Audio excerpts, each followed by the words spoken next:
All right, now, everybody. Quiet, listen to me. We're going to start a show. Now, some of you people have been with me before. You know it's going to be a tough grind. But we're going to have a show.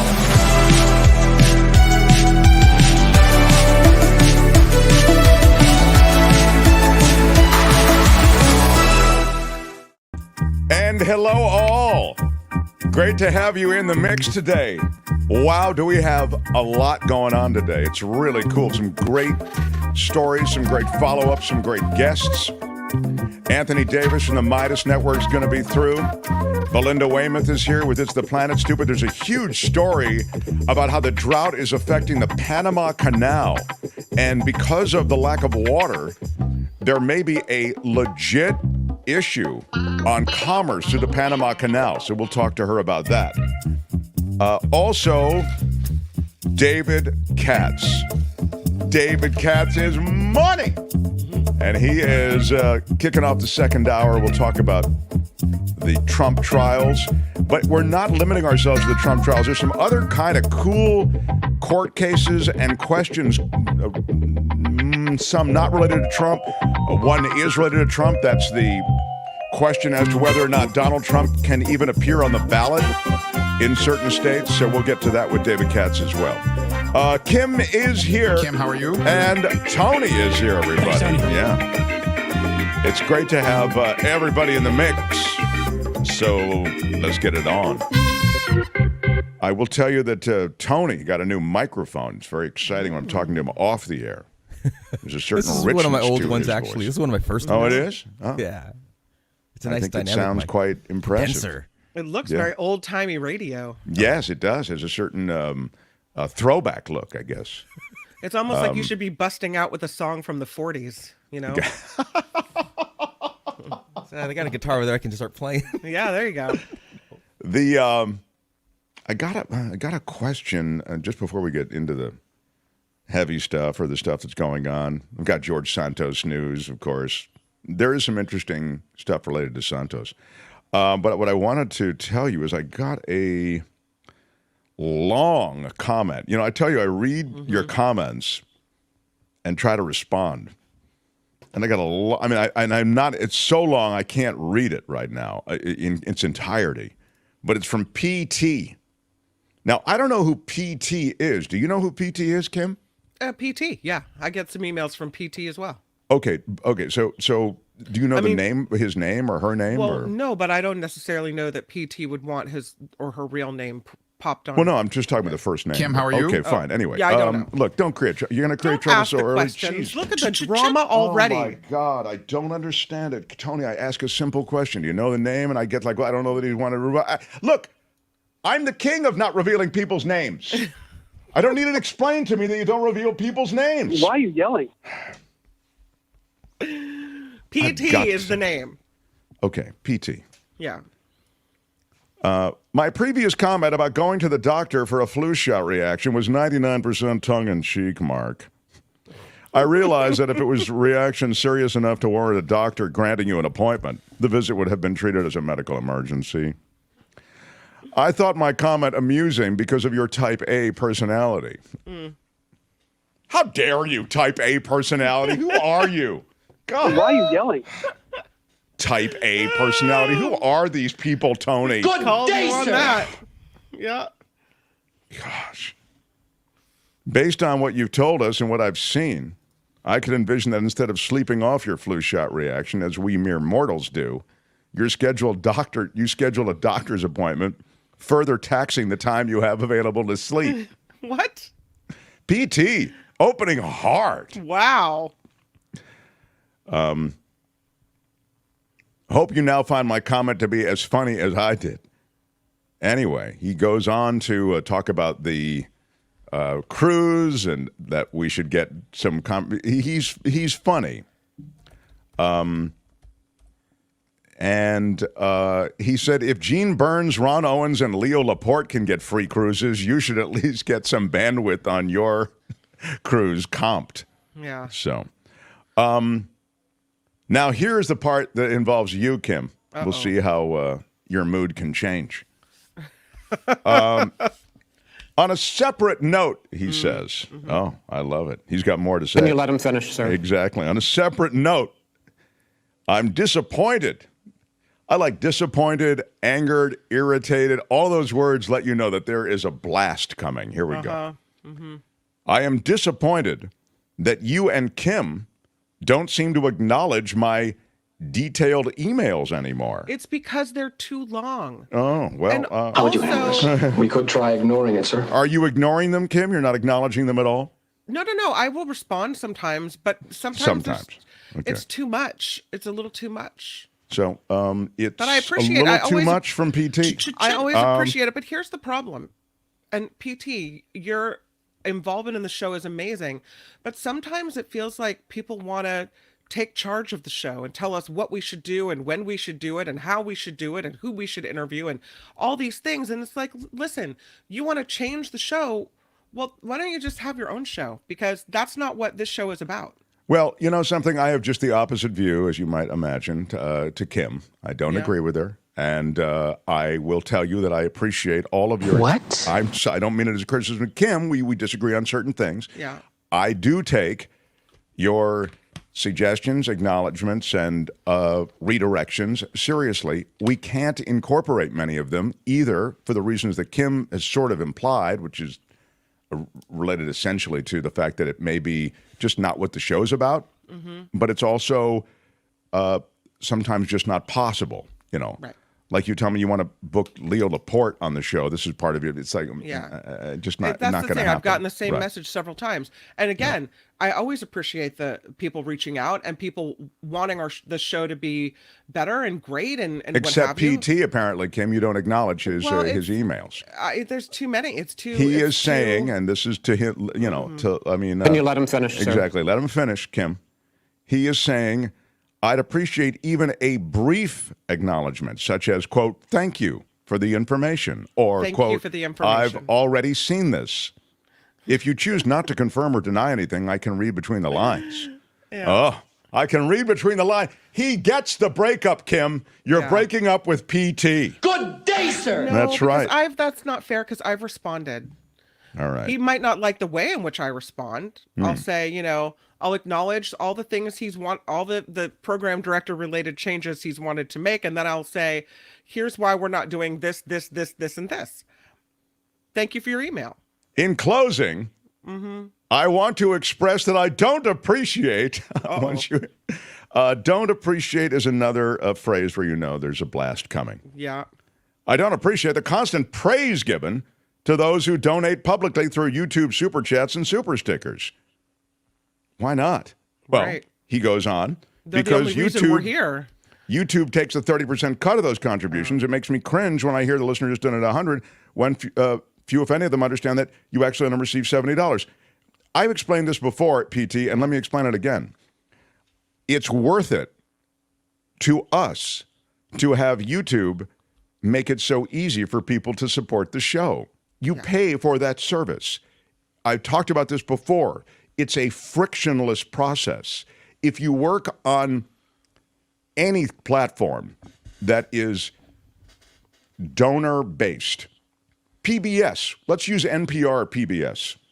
So if you want to contribute to PBS, you have to go to pbs.org/donate or whatever. Then you go on there. Then you give them your credit card. By the time you get through all those processes, guess what happens? There's an attrition rate. People don't stay with it. That's called friction.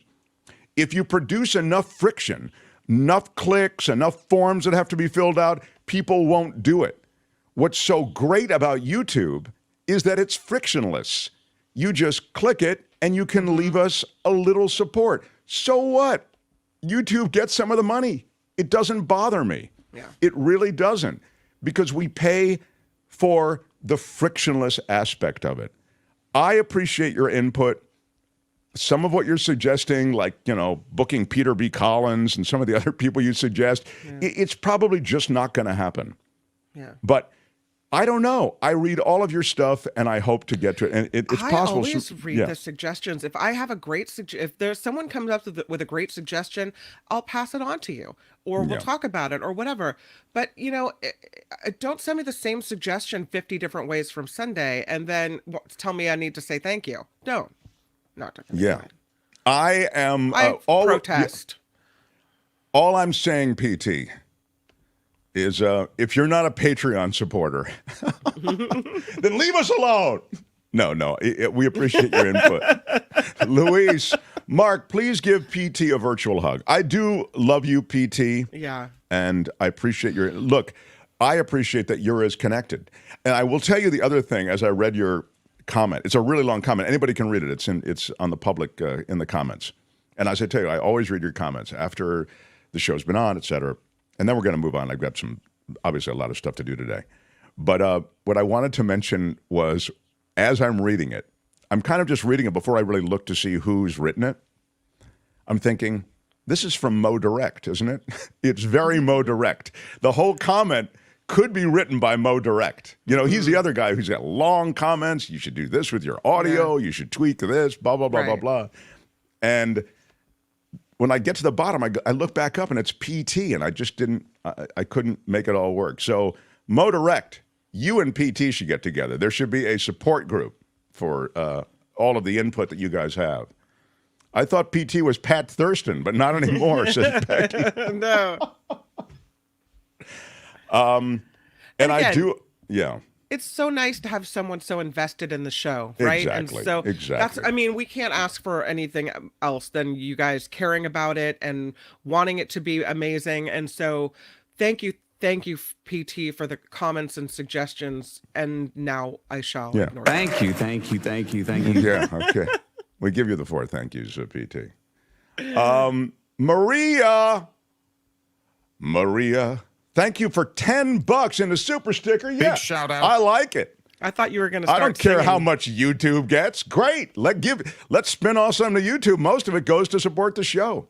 Jim Slayton for a $5. Big Thank you. out. You can leave super stickers and super chats throughout the show and anytime, even in after hours listening and viewing. And Janice Carpenter with a 10. Thank you so much, Janice. Thank you so much. Lulu with a 10 spot. Lulu.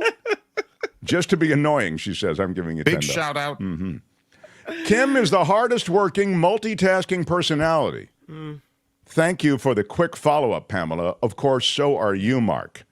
Keep on keeping on. Pamela Kirby, she is a regular supporter. Nice. Yeah. And a big shout out, first of all. Out. And I just want to say thank you so much for you so much. your support. By the way, bottom of the hour is Anthony Davis. We'll talk about a lot of what's going on, including the Middle East. And he is my favorite Britisher. If you haven't heard from him, he has a lovely British accent. All sounds so, how shall we say, civilized, really might be the word. Classy. Motorek, good morning, Mark. Why are you picking on me? Motorek says. Yeah, that's true, Motorek. It is true. You're right. That was uncalled for. Yeah, it was. You should cry. Yeah. Yeah. Mark should cry. Yeah. I'm not going to cry, but I'm not gonna cry. Jerry says, Oops, sorry, I did that. Jerry's, okay. Oh my God, I just want to go away. Jerry says, bothers me when some of the money doesn't go direct. Once a month to do a larger amount takes about 2 seconds. Yeah, I mean, it's funny.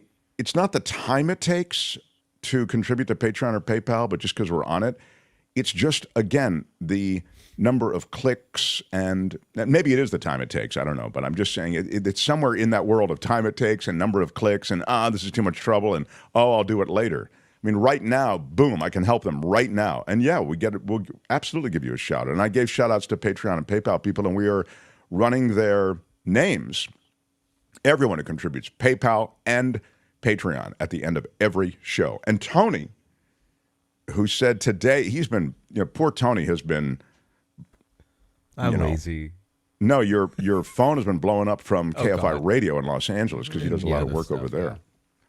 and hasn't gotten to it, or at least he's using that as the excuse. But you are going to do it. You are doing it, right, buddy? It's updated. Thanks, Tony. Okay, he's It's doing mostly, it today. it's actually rendering, but it's not going to be rendering in time. So because I'm here. Okay, now, so that's okay. We'll have it for or else tomorrow. It would be done. So it'll be done on tomorrow's show. So Friday we'll have the new list. The updated list. PT is not the only listener you have on your show, Mark. Get on with the stinking show. Yeah. Why are you yelling? I agree. Who wrote that? Walter? You're absolutely right, Walter. All right. The Mark Thompson Show. See, we do pay attention to you. So, look, there's a trial going on in New York City, as you're aware. It's wild. I'm going to get to, just to let you know, I will get to George Santos, and I'll get to the Middle East, and we'll get to other legal stuff with David Katz. But it was so obvious what was going to happen with these Trump kids as they got on the witness stand, and they just begin to swim away from any ownership of anything within that organization.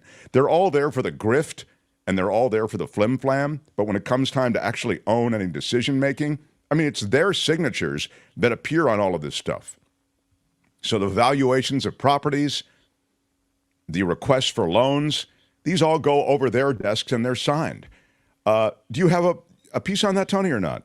On his testimony, where he says, I don't know anything, I don't recall, I'm not a, do we have that or not? No? It's all the accountant's fault. No, here it is. This is Eric Trump now after he his relied brother on his accountants and was not involved with the preparations of financial statements for his father. Take a look at him leaving court today. Before even having a day in court, I'm apparently guilty of fraud for relying on my accountant to do, wait for it, accounting. I mean, think about that. What does that do for literally any other business?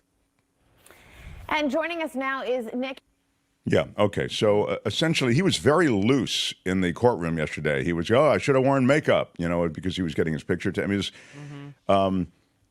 The seriousness of this clearly hasn't hit them. I'll talk more about it with David Katz. But look, this is, as I've explained before, and it bears perhaps explanation again, this is a really serious trial. This fraud trial, as far as their business is concerned, is so front and center that Trump, Daddy Trump, he doesn't have to attend this trial at all, and yet he has. I believe he spent 7 days in the courtroom. The reason for that is it cuts to the essence of his image. His image is one of being this billionaire, and as it turns out, he's arbitrarily assigned wealth numbers to his portfolio that bear no relationship to reality. He talked about, in various disclosures, having a penthouse apartment in New York. I mean, it's his, in the Trump Tower, I think. That's 30,000 square feet, and it's actually only 10,000 square feet. I mean, he's really, the Trump family, they are BS artists, and they're not even very good artists, but apparently good enough to have pulled this scam, essentially is what it is, for considerable lengths of time. And now finally, they're getting called on it. So you've got, banks being defrauded, which may not bother you much, because banks are loaning them money based on existing assets, and so those asset numbers are way high, right? And so they get a better rate on loans. So they're not getting the rate that you and I would get because we don't have the asset numbers, but we're also not making up the asset numbers. And also there's back taxes on all that. So there's a lot going on here, and I guess when I talk about the fact that Trump is in the courtroom so frequently, I'm talking about Papa Trump, Donald Trump, it's because it not only cuts to his image, but let's face it, I mean, the judge looked at this stuff and he said, you're guilty, dude. We don't need I don't need any testimony. They right. looked at it's when you're looking at fraud and you're looking at, what the company has said versus what is true, it's black and white. And that's what the judge said. I can see on the paperwork that it's fraud. Right. Now we'll talk to you and figure out what the penalty ought to be. Exactly. Right? And what Kim has just said beautifully is that very thing, which is all about the penalty. So here's my question. I have a question for you. Let me pose this. Say you, and I'm the last person to defend Donald Trump Jr., right? But I was thinking about this last night. Kim, how are you? And it was, if I paid somebody, okay, so Mark Thompson goes out, pays somebody to do his taxes, right? Right. The tax preparer does everything, says, I've gone through all your records, here's what you owe, or here's what you're getting back. But you, Mark Thompson, you have to sign the document so I can turn it into the IRS so you can either get your money or pay your money. Now, you trust what the tax preparer has done here. You haven't gone through it line by line. Otherwise, you wouldn't need to pay somebody to do it, right? Is that the same thing, do you think, that Donald Trump Jr. is saying, that yes, his signature is on the bottom, but he trusted the accountants to do all the rest? Or is it such egregious fraud that he had to have had a hand in knowing, to telling the accountants to say, no, value it at this. We need the money for this. We've been doing it for years. It's been fine.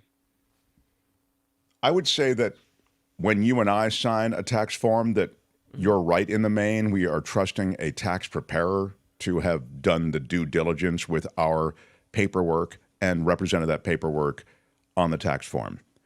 The difference comes in that this is their business, leveraging property to get loans to then acquire more property. So if you're running that organization, which is what these kids are doing, they've been active in, look, they're buying properties, even when they were in the White House, and they were so, I'm not gonna make any deals as long as I'm in the White House. And they made this huge deal, as you know, big real estate deal in India, at minimum. That's one we know about.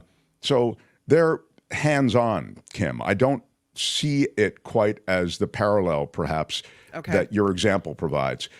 I understand your point. At some point, maybe there'd be some document, loan, valuation that didn't conform to reality, and you could go, gosh, on that one, I got to say, it got into the outfield on me. I just signed it. But you've got an organization here in the Trump crew that made it, as in the often, it's not the, what do they say? It's a feature, not a bug. I mean, it's absolutely the way they did business. It was a grift and is a grift. They are grifters. They all know the grift. They all realize, because they learned at the feet of the master, their dad, that you really can grift. It's all show and no go.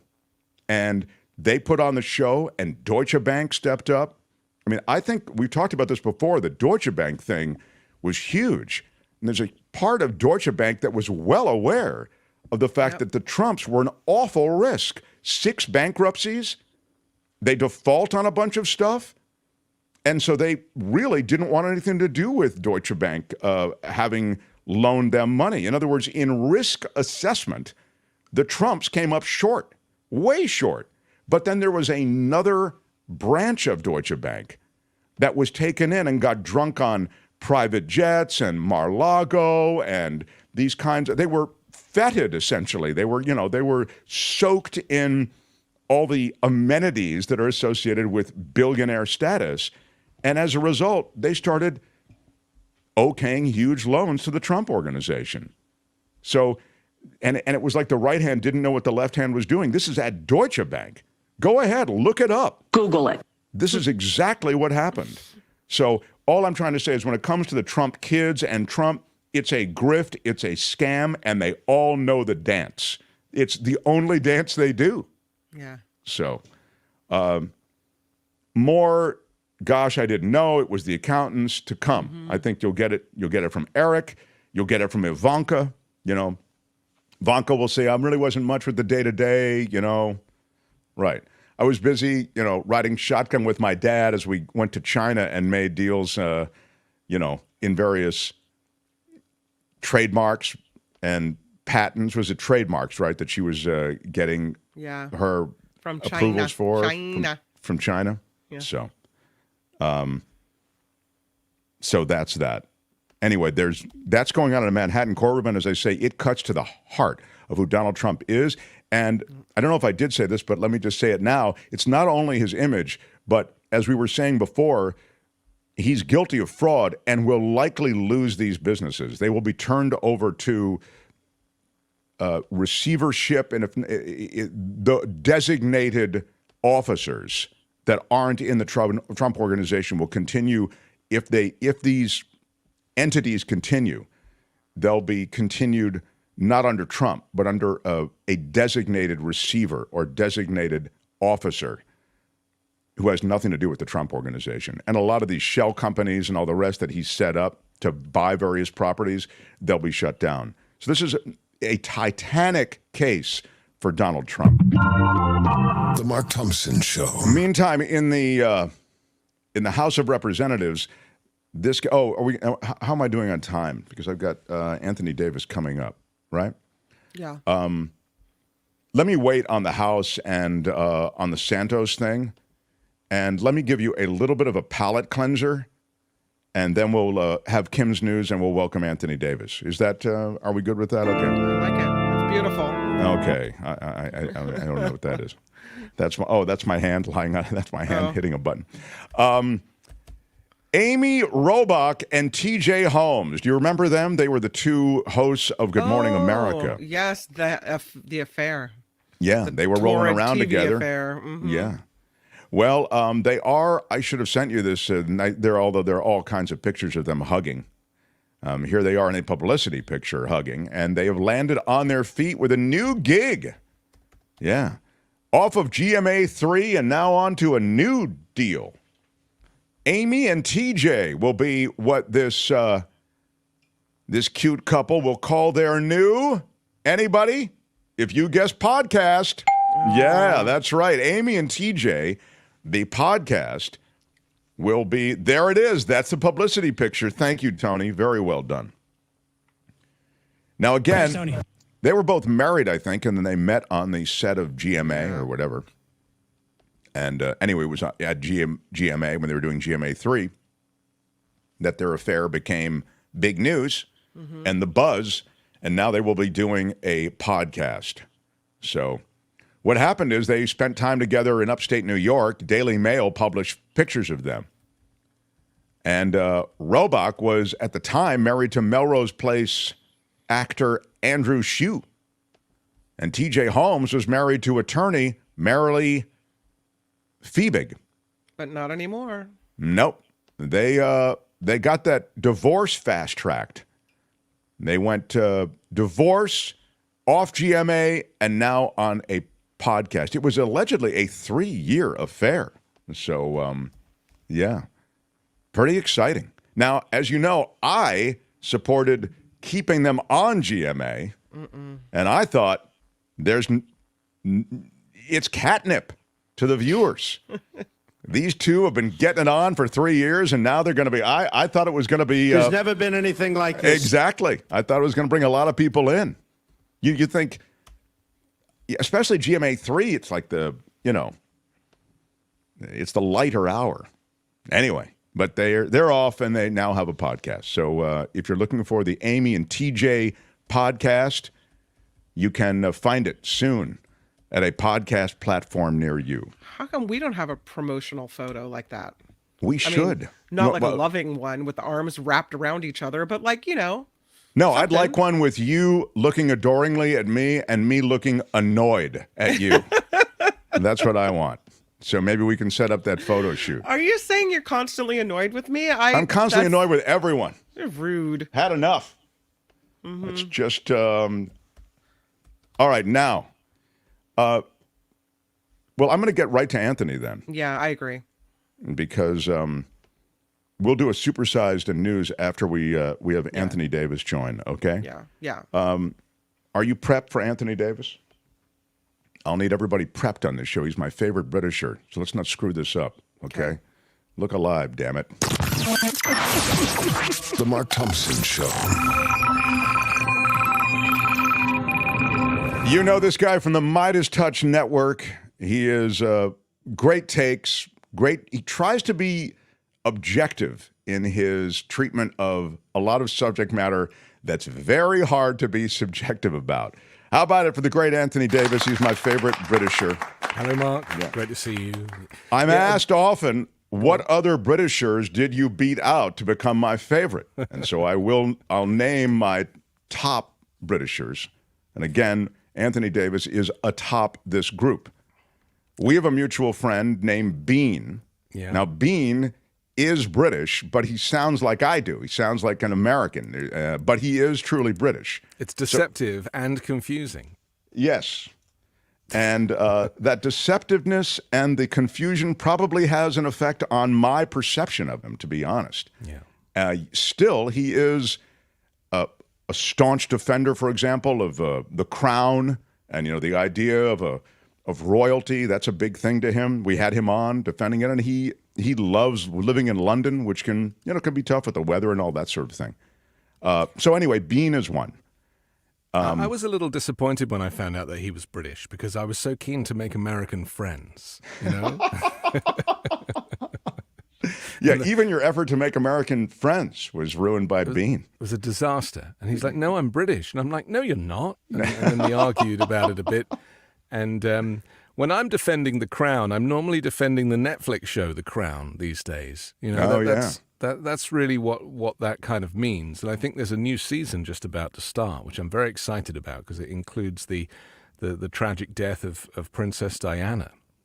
Right. And she the victim of being chased by paparazzi, right? Wasn't that the... That's right, exactly. Well, the driver, Henri Paul, was a little worse for wear.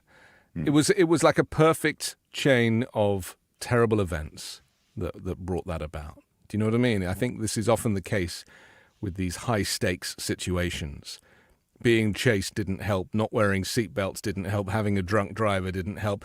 But unfortunately, all of these things often are fodder for the conspiracy theorists, Mark. I see. Because there was a lot of conspiracies about, the British government bumped her off and the Queen didn't like her. And it's just terrible.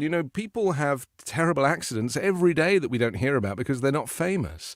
And so we just need to remind ourselves that this is tragically part of humanity, is also death. Although now I'm starting to sound like an Israeli army spokesperson. So we'll get to that in a second. But let me just ask you one thing. There was another film done about Diana. It was really well acted by Kristen Stewart, I think. That's right.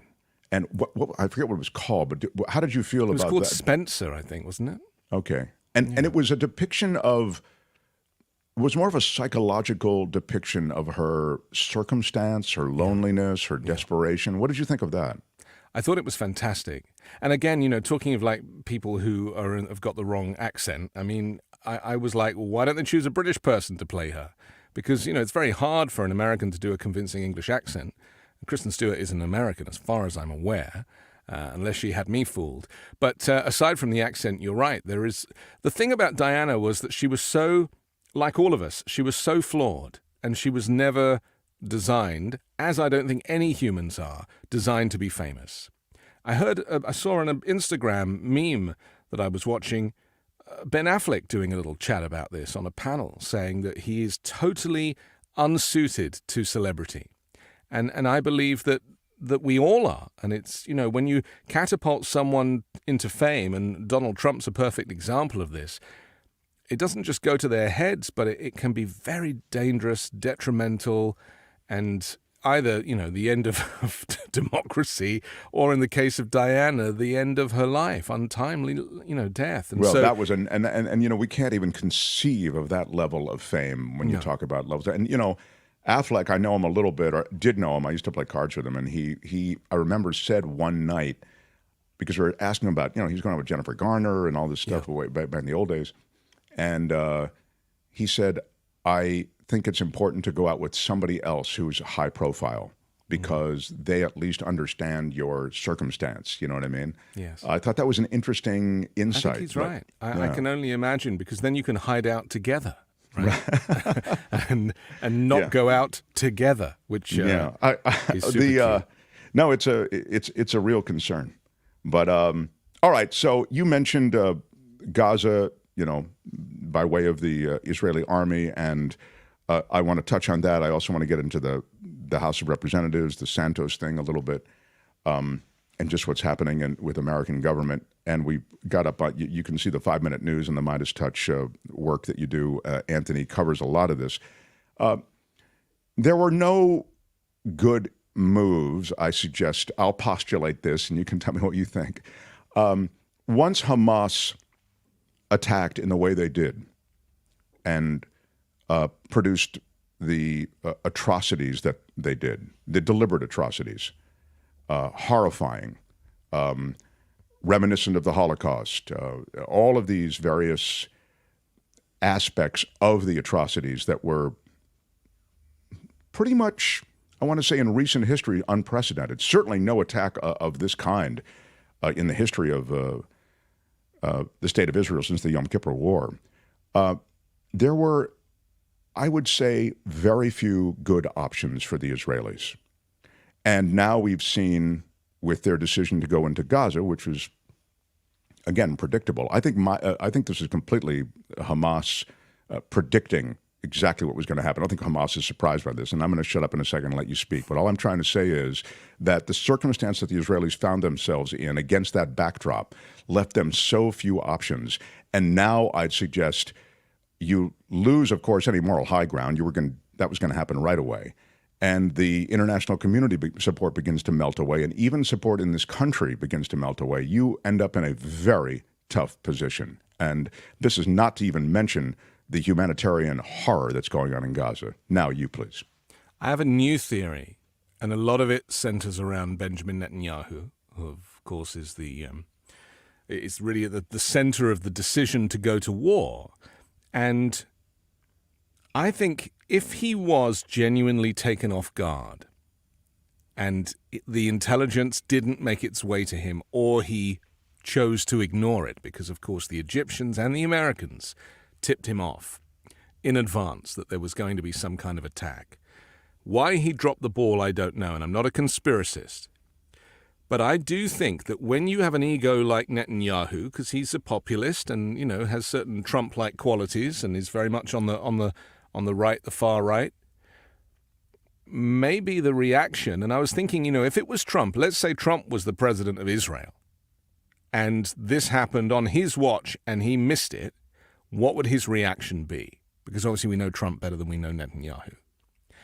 And I was thinking that these kind of egomaniacs, they would be embarrassed, and the only way to deal with that would be to counterpunch in a much more significant way. In the case of Netanyahu, go to war, an all-out war. Because the attack was a terrorist attack. It wasn't an act of war. It was a terrorist attack that felt like an act of war if you were on the beach in Israel, or if you were on the receiving end of it. Of course, it feels like war in the same way that for us 9/11 felt like the start of the war, because we didn't know where it was headed. The first plane, well, that's random. Second plane, an act of war. And so you feel the need to retaliate. And in the same way that Bush retaliated but chose Iraq as the wrong country to pick on. And I was thinking, I'm just trying to get into the head of Netanyahu. If he did or he didn't get the tip off, he is going to overreact, and he's probably wanted to for years, right? He's probably needed and wanted an excuse to decimate Gaza for years. Because as much as they say, we're trying to avoid civilian casualties, they don't care for Palestinians. They just don't. And, I'm not on anybody's side. I'm on the side of peace, and I'm on the side of no war, and on the side of a ceasefire. And I respect the Israelis, and I respect the state of Israel, but I also respect the fact that the Palestinians need somewhere to live. So I'm down for a two-state solution. But Netanyahu isn't. And is the Israeli government aren't, and the Israeli army aren't. And they just won't say it. And so anybody who claims to be seeking some kind of ceasefire, they say, you're on the side of Hamas. And it's like, no, of course not. I'm not taking the side of a terrorist organization. But you can't go bombing the hell out of a refugee camp. So this is what I was speaking about when. That's an interesting notion that, Netanyahu's wanted this. The reason I might push back on that is that I think I wouldn't dispute your underpinning presumption that Netanyahu doesn't want the Palestinians there, and the Palestinians are a pain in his ass, and he's aggressively led settlers into the West Bank, et cetera. I mean, clearly. And he's being investigated for corruption. Right. Right? And he's trying to shut down the judiciary. do his own version of that. There's a political expedience to this. Yes. Yeah. There's a lot going on in the Netanyahu camp that needs to be dealt with. I think that's very good to be mentioned in all of this. You're right. Yeah. It's sick to think of it, but there's a political formula to all of this carnage also. But it's so easily a region-wide conflict. I just don't think that helps Netanyahu particularly. But he may have miscalculated. I mean, you may be right, and he just miscalculated. And you're also right that he's a bad dude, man. He's not the guy for this moment, clearly. And you have to take mental health into a lot of these debates, as I think about a lot. I don't think about anything that Donald Trump does without considering his mental pathology, because he's different to people that are not as unwell as he is. He is unwell.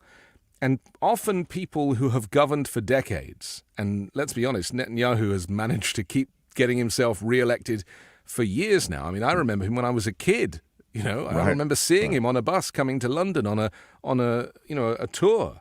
And I was like, oh my God, there goes Benjamin Netanyahu. And I was like, what was I? I was like 19. Right. This guy has been around for 20 years, like Putin, 22 years. Trump says he wanted to be president forever. The narcissistic aspect of this is that these people want to remain in power. Once they get a taste for it, they want to keep it. And I don't pretend to know enough about Israeli politics, but I do know that we're dealing with people who are not the full ticket, and you can't second guess how they might behave. And the fact that they are so anti anything other than, they said they didn't even have a plan for Gaza after this war. Right. They admitted to me that was the other day. And this is the key. It's the Powell doctrine played out in Gaza. You break it, you buy it. You now, and this is why I say even in this moment, the Israelis have so few options and none of them are good. You can occupy Gaza, right? After that's the only way you're really going to get rid of Hamas, is to occupy Gaza. That's the way you can root it out. You talk about rooting it out, hunting them down. You're not going to be doing that with, I think, these, select incursions, special forces, bombing. It's just not going to be enough. Hamas is a sophisticated network now. They're not what they were 10 years ago. They've developed these tunnels. The video, it's funny, Anthony, the video shows these kind of narrow tunnels. The tunnels that Hamas has, they're like the London Tube system. They're immense, This isn't some crude Vietnamese tunnel of the sort that that we're used to terrorist organizations having cobbled together. Right. So you don't want to occupy Gaza if you're Israel, right? Well, you would have thought that. Look, I don't believe that civilized democratic nations should start wars. Right? I just don't think they that should be in their jurisdiction. I think that to be involved in international communities like the United Nations, to do, sanctions and diplomacy, like that's how these nations should behave. Now, Russia invading Ukraine, Russia is not a civilized nation. It has a despot leader. Well, what do we expect? And they did it with Crimea before. The war was already going on. But I still think back to post 9/11 and to Bush going into Iraq and then Afghanistan, and look at that now. Afghanistan's now in the hands of the Taliban. After 20 years of American presence there. And the cost, the cost in terms of lives and military equipment, plenty of people got rich out of it. But there was no exit plan. And this is something that has been the biggest criticism of Iraq and Afghanistan, was like no exit plan. So knowing that, why would you start a war? Because I think you can clearly hear that what I'm saying here is I believe that the attack on Israel was a terrorist attack, and what Netanyahu's done is declare war on Hamas and the Palestinian people, effectively. Yeah, I would push back a bit on that framing, but it's not way off. I would just suggest to you that the scale of the attack was such that, it didn't feel like a one-off terror attack. It was far bigger, and because it wasn't from a nation state, you're in a much tougher position. This is the tough part of the punchback. You must do something. You can't, you're charged with the security of your people, right, as a leader. Now, again, it's provocative to say, hey, look, they had this intelligence. They either ignored it, or they slept on it, they were distracted, or it was deliberately ignored so they could punch back. But whatever, as you punch back, you pretty much only have one option, to go after Hamas, don't you? They're the ones who have hostages. They're the ones who perpetrated the attack to begin with. And if you care for the people, you do something first to allow the people to leave, which they didn't do.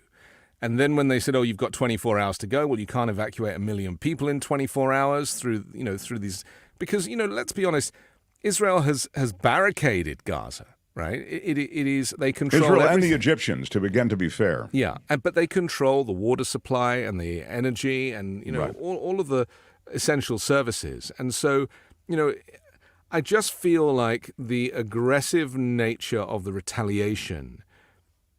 Someone said to me, here's a thought. Someone wrote to me yesterday when I was posting about this, and they said, do you honestly think that Israel would start a war with Hamas in Gaza without permission from the Americans?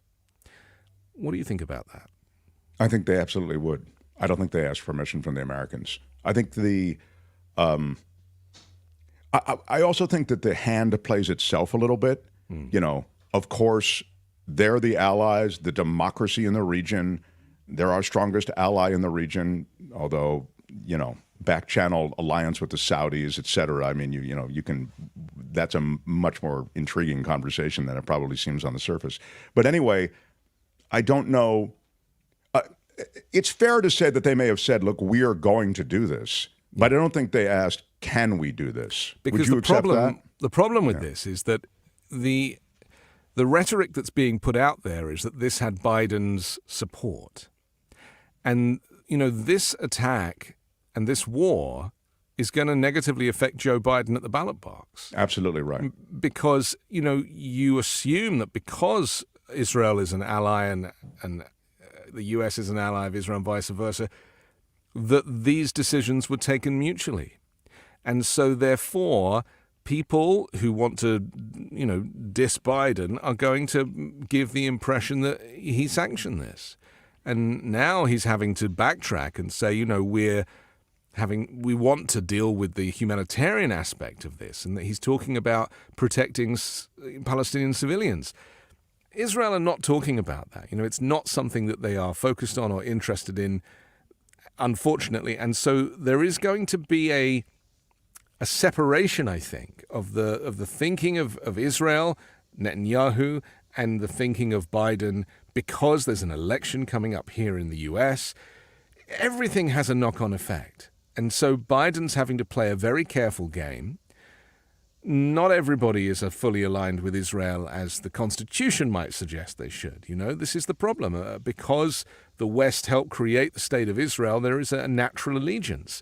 But when Israel retaliates in such a way and seems not to give much concern for the humanitarian aspect of this, you do question your allegiance.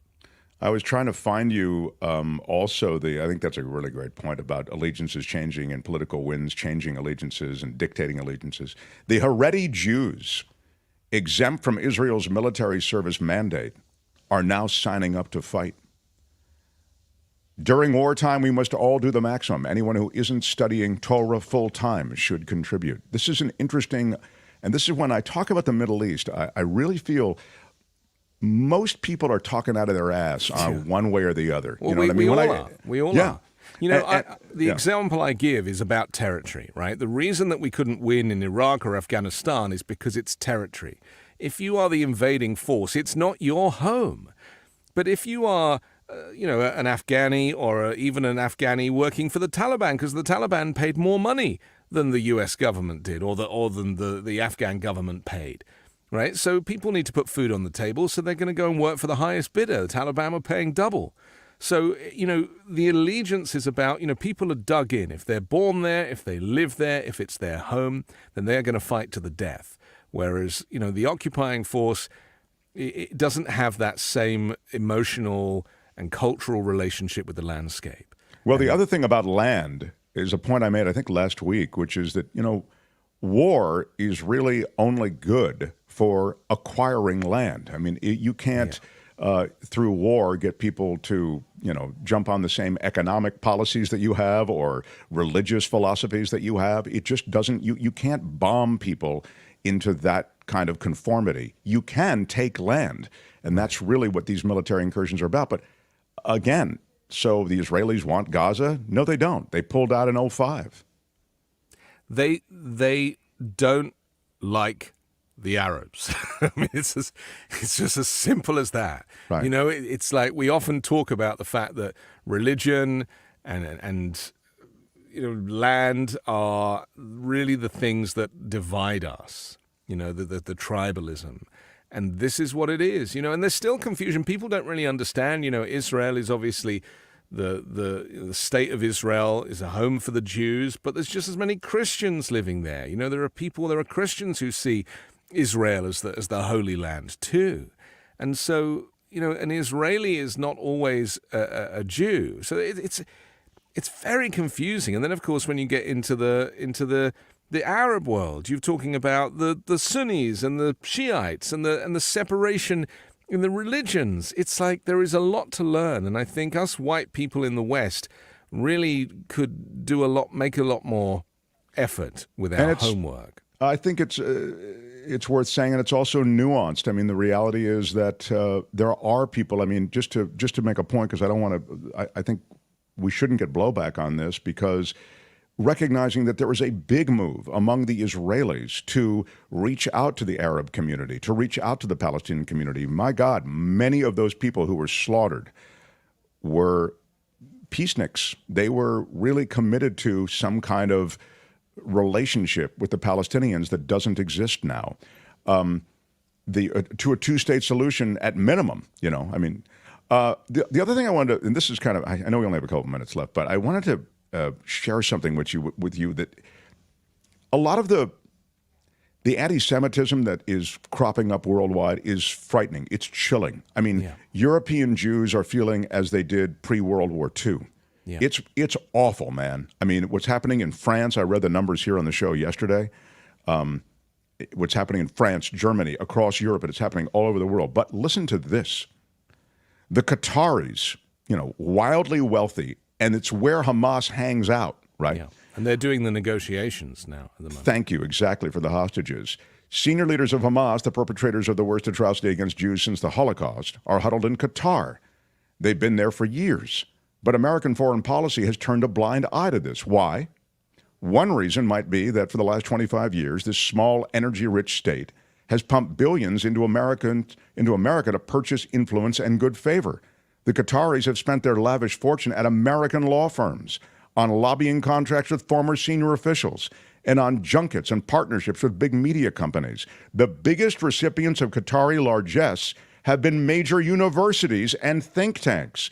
The numbers are staggering. In 2022, from the National Association of Scholars, Qatar today is the largest foreign donor to American universities. I mean, Anthony, I was blown away by this. I didn't know this. Well, they've bought up half of London, and I knew that living in London. I was like, oh, there's another Qatari building being built. It's like this. They are very strategic about, buying into Western nations and being part of the culture. And buying into the thinking and the thinkers of tomorrow. Since 1997, they've donated more than $103 million to the Virginia Commonwealth University for a fine arts campus. Since 2001, they donated $1.8 billion to Cornell for a medical school. Yeah. Since 2003, they've donated $700 million to Texas A&M for an engineering campus. I mean, I could go on. I've got a whole list. I didn't know this stuff, so I started researching. It's crazy. And so those are the minds of tomorrow. So I think the Middle East, and I think you said it just a moment ago so well, it's a confusing place. And unless you're there, these allegiances, it's sort of the enemy of my enemy is my friend. And, But also when people are poor, they will do anything, to keep put food on the table. And this is something that I think we have to remember is that, a lot of the people there now, as a result of the bombing, I mean, it was a busy place until a week or so ago.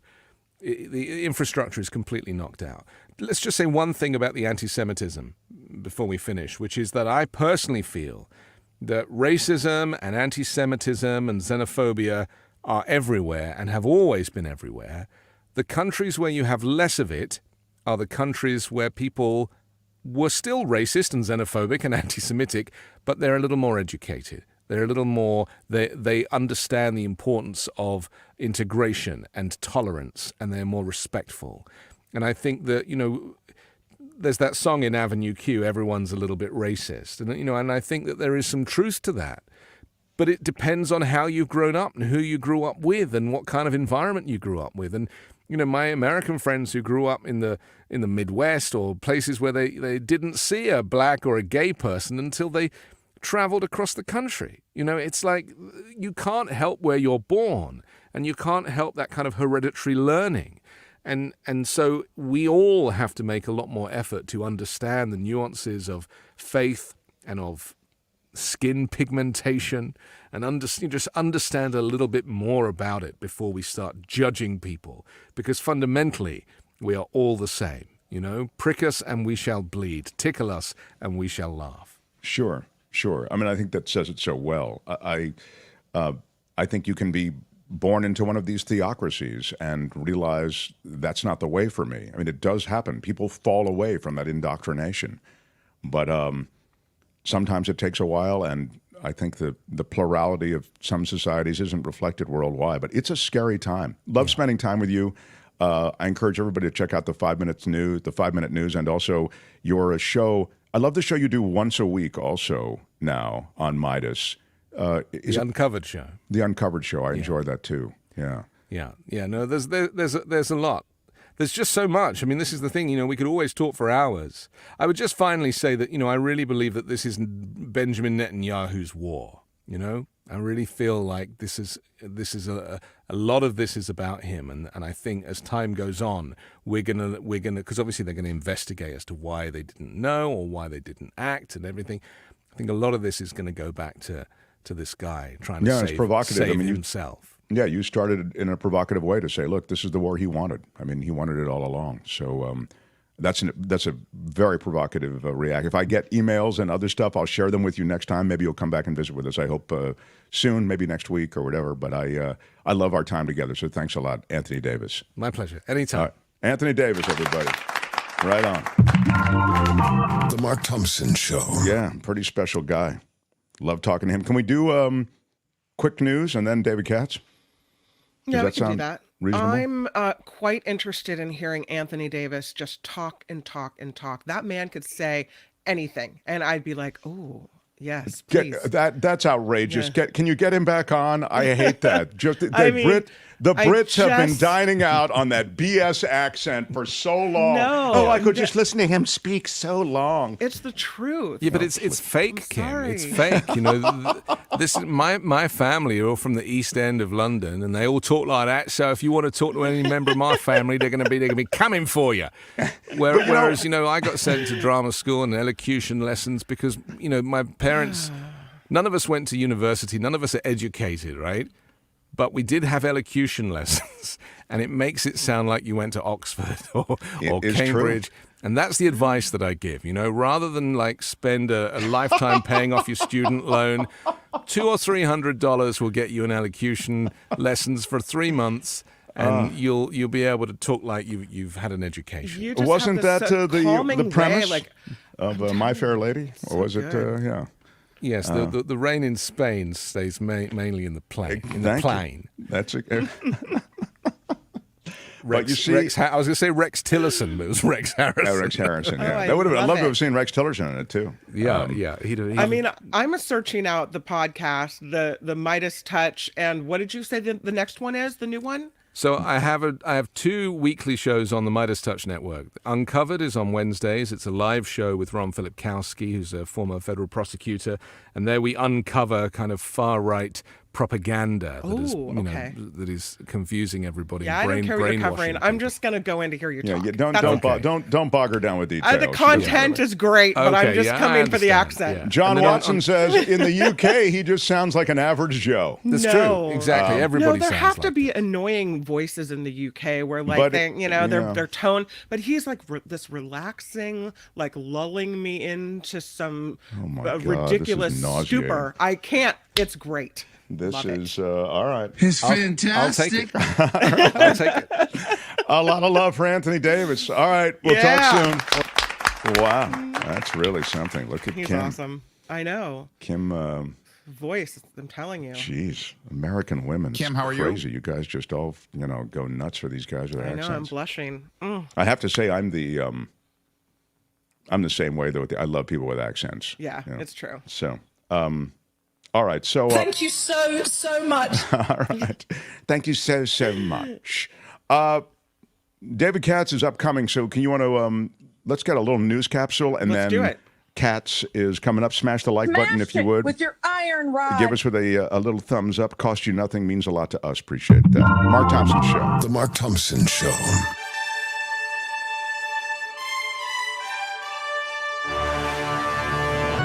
On the Mark Thompson Show, I'm Kim McAllister. This report sponsored by Tenuta Vineyards in Livermore. Let's start here. President Biden is saying more than 70 Americans so far have been able to leave war-torn Gaza. More Americans are expected to leave in the coming days. The Rafah border crossing at Israel was opened, or at Egypt rather, was opened after Egypt, Hamas, and Israel agreed to up to 500 people a day to allow them to cross. A one-time attorney for former President Donald Trump has cut a check to the state of Georgia. Pay up. You did a bad thing. The AJC, Atlanta Journal-Constitution, reports Sidney Powell has delivered her $2,700 payment to the Secretary of State's office. $2,700 for trying to steal an election and defrauding the United States of America. Okay. That's what that's worth, huh? Yeah, part your of her PG&E bill for the year. Exactly. It's part of her plea deal with the Fulton County prosecutors and will go to replace election equipment damaged in Coffee County. That is just wrong. It Prosecutors really is wrong. say Powell also has to serve probation for perpetuating the lie that the presidential election in Georgia was stolen, directed operatives to breach the voting machines the day after the January 6th Capitol riot. She should have to wear one of those sandwich board things that you... There is no defense for my conduct. She should. That's right. She should. That's exactly what the sandwich board should say. A scarlet letter A, but it should say E for There's election. no defense for my... it was wrong, it was stupid, and I'm trying to be a better person. She ought to... She tried to defraud the entire country. $2,700 in probation. Okay? Yeah. Well... I'm going to have to calm myself down. Republicans may soon make a decision on whether to impeach President Biden. This would be Mike Johnson, the Speaker of the House, who told reporters today that his party is coming to a point of decision on impeachment. He stressed, however, investigation focused on whether Biden illegally benefited from his family's foreign business dealings are ongoing. Mike Johnson, by the way, I mean, I've talked about him before. He's a holy roller. I've got no problem with being a holy roller if you're a holy roller at home and in your place of worship. When you are becoming a holy roller in the House of Representatives and that's informing legislation, I've got a huge problem with it. He was the lawyer for one of those gay re-education programs, okay? This is how alt-right this guy is. He is horrible. Now... he wants to take money from the IRS and send it to Israel. In fact, that's the contingencies essentially cooked up to allow this funding to Israel to go through. He wants to stop funding to Ukraine. This guy, far from being sort of the, shall we say, passive curator of whatever the GOP wants, he is a right-wing ideologue, and he is not stopping. He is taking a really aggressive approach to everything that goes on in the House. Now, the Senate won't approve any of this stuff, but nonetheless, this guy is trouble. The Democrats should hang a big light on Mike Johnson so that everybody can see this is what this party is becoming. We let the crazies into the leadership positions. And what do we expect to have happen? And I would argue you can't be a holy roller just at your house, because if you're a true holy roller, it kind of seeps in, it permeates everything you do. And here it is. Well, Halloween has come and gone. Look at this picture. Got a pumpkin, got some candy corn, and Santa. Yes, people have started putting up their Christmas decorations already. Excitement for the holiday season is hitting stores, which are rolling out Christmas deals in November. Don McVeigh with the Federation of Independent Business says it's the customers who would like to shop this early, but it's something that retailers embrace. So there you go. Speaking of spending money, the folks in Maui really, really need business. They say they are welcoming back tourists, and all of West Maui, except for Lahaina, is now back open to tourists. A full reopening happened yesterday, less than a month after the first part of that region reopened for the first time since the wildfires in August. The Department of Business, Economic Development, and Tourism says both visitor arrivals and spending on Maui were down by 50% in September. So they need a economic infusion. If you were thinking of taking a vacation over the holidays, maybe this is your spot. You won't be able to go to Lahaina. It's still closed, but you can go to Ka'anapali. You can go to Kihei. Other parts of the island are open and wanting to have tourists come back. Let me ask you a question, Kim. I saw a piece about the corruption that has typified some of the politics of Maui, historically I'm talking about, and how it's still present on the island today. And I'm wondering about funds that are directed, federal funds and private funds, relief funds, and how they're being distributed. You know a lot about this community down there, and I was curious if you had any insights on the politics and the corruption within the politics. I don't know a lot about the corruption there, but I can say that the the foundation that was formed, the money has started to be distributed, and residents that lost their homes are getting money. They're getting money every month, and hopefully they will get money to help rebuild, because a lot of people didn't have insurance. But I don't know about the politics there, okay. and whether the money is being scooped up. Yeah, but okay. I'll check into it. Absolutely. Yeah. There is, gotta love this picture. You ready for this one? Oh, let's do this story first. This is a Hollywood bowl, or Hollywood boulders it's called. And employees at this Los Angeles rock climbing gym walked off the job because they found out their boss kept a shooting threat a secret. What? Workers at Hollywood Boulders say they had no idea their lives and the lives of customers were potentially in danger for several days. The alleged threat came in the form of a series of text messages from one member to another. The messages, which included phrases like "kill order," "God has spoken," "avoid the gym for a while," were shown to the gym's owner, who sent them to police. Days later, a staff-wide email went out indicating the investigation concluded, the threat not credible. The walkout happened the same day 18 people were killed in a mass shooting in Maine. Wow. So how do you not tell your staff? You're looking at your staff members and you don't say anything? Yeah, Please. that really is just wrong on every level. Here's the picture. This guy. This man is behind bars on suspicion of exposing himself and performing lewd acts on himself right in front of the window of a salon in downtown Long Beach. Somebody took the picture right through the window, and there he is. You know what he's doing as he's looking at people. It happened Wednesday afternoon in broad daylight. One witness telling KTLA she called the police. It took them 2 hours to get there. Seriously. Here's this guy doing God knows what all in front of the window with all the ladies in the salon, and it takes the police 2 hours to show up. Thanks, Long Beach. I don't quite understand that. Unless the cops are dealing with some kind of, somebody should explain that, what that delay is about. There's a man touching himself in front of the salon. They're probably like, listen, we got murders. We've got active threats where people are being physically injured. And you want us to worry about some guy who's doing the do in front of the salon? Well, it's funny you say this, and I'll tell this quickly because David Katz is standing by. But when I lived in West Hollywood, California, across the street from Johnny Depp, I had not the situation that Johnny Depp. Johnny Depp had big gates and stuff. I just had a driveway, right? And people would come up off of Sunset Boulevard, and they'd pull up into my driveway. And one night, these people, and they're not there. There's a sex act going on inside the car, like right there in the driveway. And I thought, dude, come on, man. I mean, just go find somebody else's driveway for this. So I call the cops, just like they called the cops in Long Beach for this guy. And I say, hey, and I explain the situation. And he said to me, hey, man, we got murders and rapes we're working on. We probably won't get to this. Yeah. It was exactly the same response. It's crazy. I mean, part of keeping the community a community you want to live in is to handle situations like this. Right. But apparently he's not a priority. Look at the look in his eye. Ugh. I'm getting him out. Out you go. You're out. Thank you. Last story. This is the one about a woman from, actually, let me tell you this one. This is not the last one. This is in San Francisco. Check this out. License plate covers.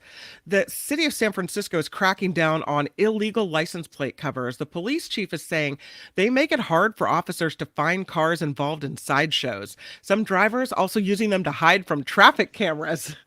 We'll just put this cover right down. Yeah. The city attorney points out it's illegal to sell these covers in California. That's why he sent cease and desist letters to Amazon, Walmart, Etsy, and eBay, hoping the retailers will ensure the products are not displayed on their sites.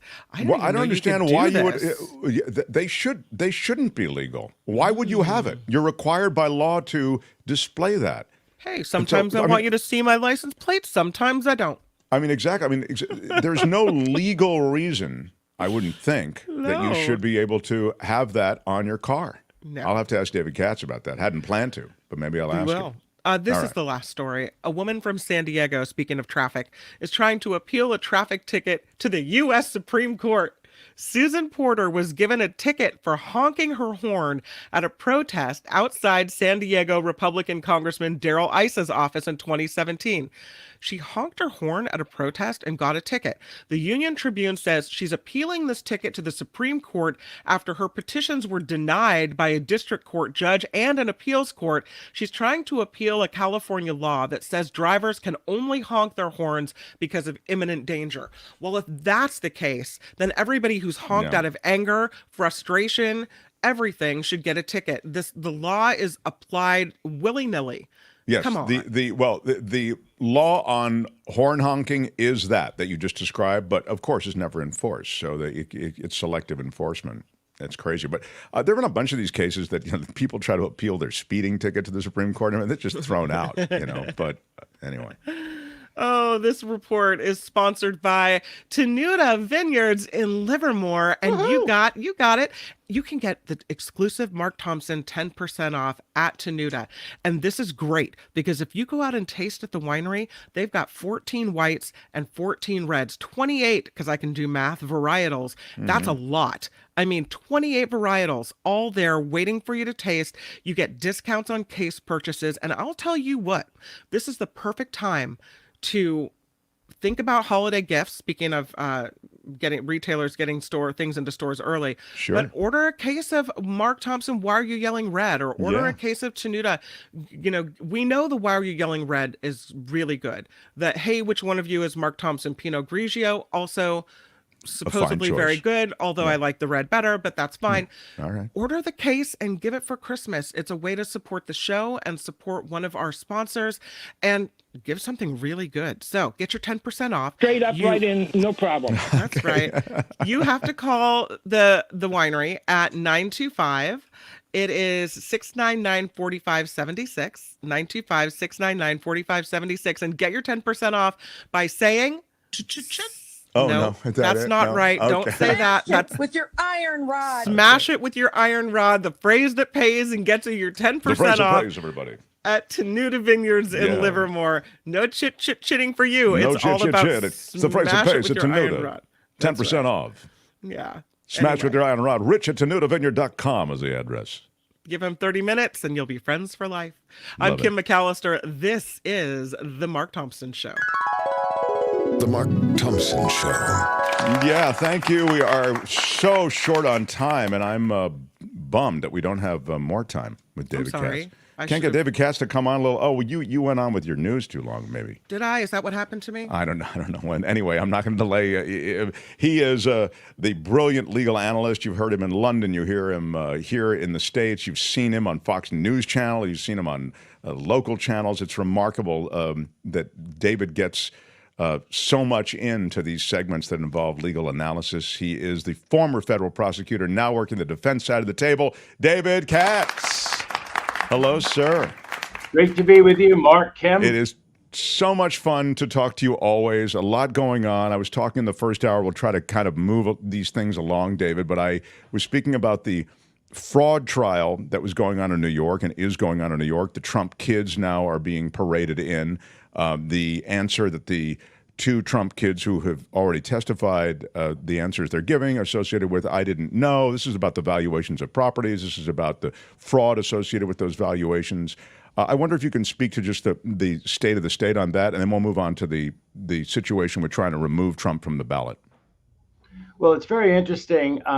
It's a civil case, and that's why the plaintiff, the state of New York, Letitia James's office, can call people like that to the stand. They couldn't do that if it were a criminal case against them. You can't, as the prosecution, call the defendant to the stand. The defendant has the right to take the stand, but the defendant in a criminal case also has the right under the Fifth Amendment to not take the stand and to not have any comment made upon the fact that the defendant didn't take the stand in a criminal case, and no inference of guilt can be drawn. And there's an instruction, and sometimes jurors do it anyway, and you have a jury misconduct issue after that because that's not supposed to happen.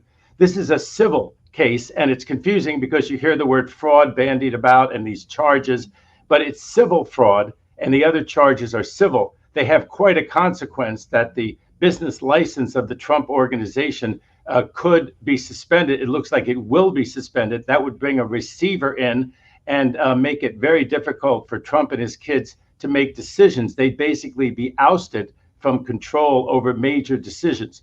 So that's what's at play. And so the subpoenas have been given to Trump's two kids and to Trump himself. Now, Ivanka Trump is fighting her subpoena. She won in the appeals court that she cannot be a civil defendant in the case because the statute of limitations ran on the civil charges. That's the only reason that she's not in the civil dock along with the rest of them. So they have called both Trump kids to the stand. Now, either one of them could take the Fifth Amendment, even though it's a civil case, if their answers could incriminate them criminally, but that's a bad look. So instead of that, they've plotted ahead with the testimony, basically with Don Jr. saying, I didn't know anything. Yes, I signed all the documents.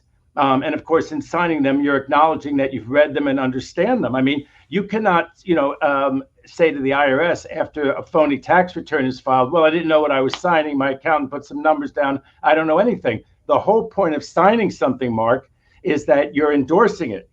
And so this is... But David, I'm going to interrupt, but Kim was making this point last hour when we were talking about this. She said, but, isn't it, Mark, kind of defensible? I mean, sometimes we sign these tax forms. We don't really go over them that carefully. They're done by tax preparers. And I was making the point that but this is about valuations. That is what the business is, that they value properties, they borrow against it, et cetera. So we said it was a slightly different situation. But is it at all defensible that, hey, man, it's the accountant? I don't know.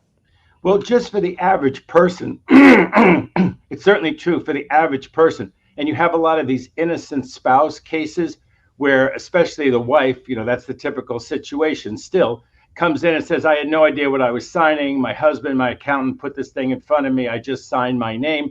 And yes, that's often accepted by the IRS to find someone an innocent spouse and to say that spouse doesn't have to pay the piper, doesn't have to deal with the consequences, even though the spouse has signed. And even people who sign things under penalty of perjury, never a good idea, say, I didn't read it. I wasn't knowingly lying because I didn't read it. Now, you're in a whole different situation from the innocent spouse and from the everyday situation that comes up with people. You sign something, you're returning a car, who knows what they're signing. You want to run to make the plane.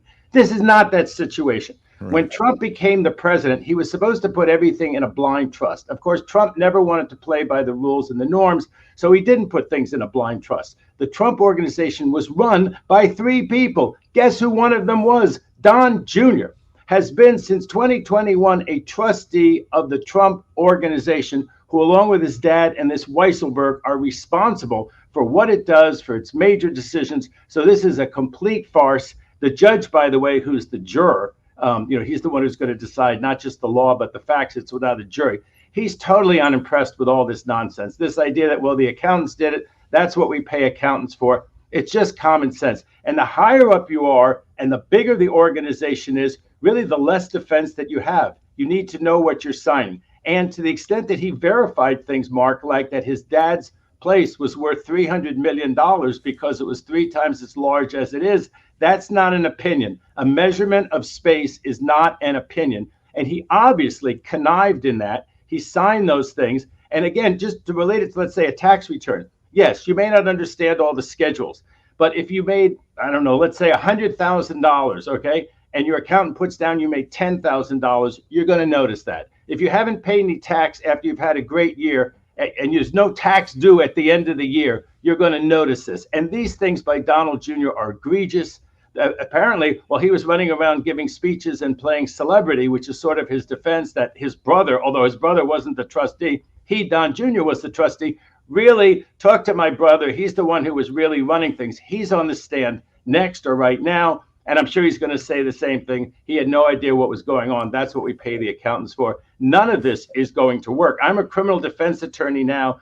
Everybody in my tax cases, half the cases that are filed in federal court that aren't immigration cases are someone signed a piece of paper that turns out to be false, and it's a false statement case. And if everybody could say, I had no idea what I was signing, things, number one, they would totally break down. And when you sign these things under penalty of perjury or certification, okay, look at what you're signing, especially if it's an important matter about your finances, and especially if you're in charge of the company or the organization. So this defense is no defense.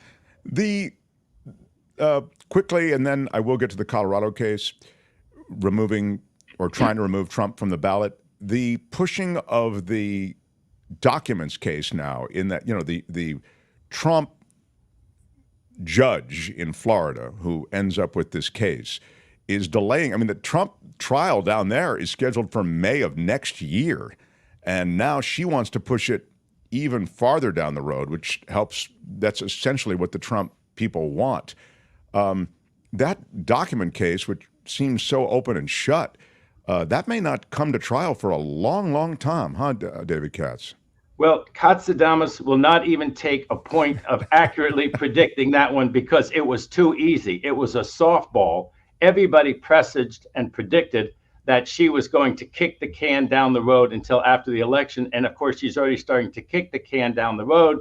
First, she says there has to be a SCIF, a place to look at very confidential documents. It can't be in Washington, although no defendant in America probably has as much money and has access to go to Washington all the time to review the documents as Trump. But no, that's too onerous. There has to be a SCIF down in Florida. It sounds like a parody, but now it's so hard to build a SCIF. It takes a while to build a SCIF, to do the certifications. Oh my God, there's all this delay. I could have told her there was going to be this delay if she demanded that Trump have access to a SCIF down there in Fort Pierce, Florida. This all goes back to the original sin of being way too nice that Jack Smith filed the case down in the Southern District of Florida. We talked about this till the cows came home, that he had every right to file this case. There was perfectly proper venue in Washington, D.C., and instead he took a 1 in 3 chance of getting loose cannon.